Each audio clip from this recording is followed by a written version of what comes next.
Narendra's spirit of renunciation all sat in silence. Hirananda said to Narendra, "Please sing some more." Narendra sang the 5 stanzas on the Kaupina. Roaming ever in the grove of Vedanta, ever pleased with his beggar's morsel, ever walking with heart free from sorrow. Blessed indeed is the wearer of the loin-cloth, sitting at the foot of a tree for shelter, using the palms of his hands for eating, wrapped in a garment fine or ugly.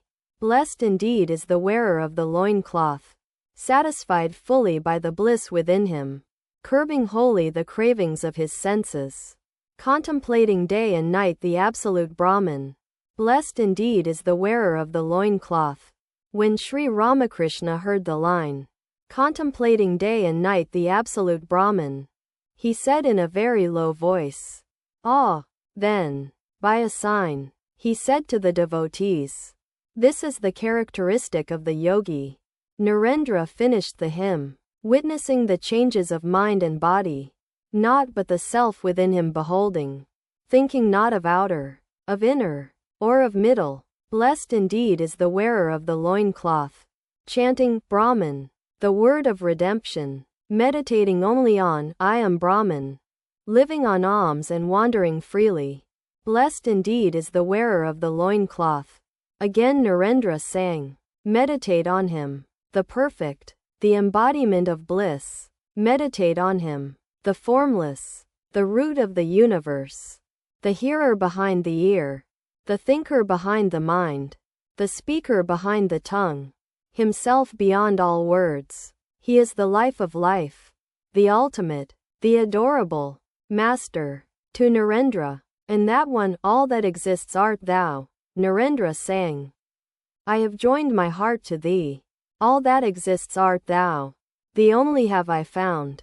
For thou art all that exists. O Lord, beloved of my heart, thou art the home of all. Where indeed is the heart in which thou dost not dwell? Thou hast entered every heart. All that exists art thou. Whether sage or fool, whether Hindu or Mussulman, thou mockest them as thou wilt. All that exists art thou. Thy presence is everywhere. Whether in heaven or in Kaaba, before thee all must bow. For thou art all that exists. From earth below to the highest heaven, from heaven to deepest earth, I see thee wherever I look. All that exists art thou. Pondering, I have understood. I have seen it beyond a doubt. I find not a single thing that may be compared to thee. To Jafar it has been revealed that thou art all that exists. As the Master listened to the line, thou hast entered every heart, he said by a sign, God dwells in everybody's heart. He is the inner guide.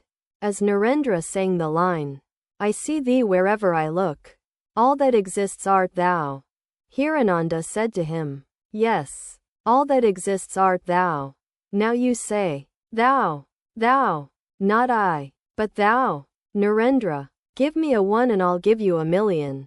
Thou art I am thou. Nothing exists but I. Narendra recited a few verses from the Ashtavakra Samhita. The room again became silent. Master. To Hirananda, pointing to Narendra, he seems to be walking with an unsheathed sword in his hand. To M. Pointing to Hirananda, how quiet, like a cobra, quiet before the charmer, with its hood spread. Sri Ramakrishna fell into an inward mood. Hirananda and M. were seated near him. There was complete silence in the room. The Master's body was being racked with indescribable pain. The devotees could not bear the sight of this illness. But somehow the Master made them forget his suffering. He sat there, his face beaming as if there were no trace of illness in his throat. The devotees had placed flowers and garlands before him as their loving offerings. He picked up a flower and touched with it first his head, then his throat, heart, and navel. To the devotees he seemed a child playing with flowers. Sri Ramakrishna used to tell the devotees that his divine visions and moods were accompanied by the rising of a spiritual current inside his body. Now he talked to M. Master, I don't remember when the current went up. Now I am in the mood of a child. That is why I am playing with the flowers this way.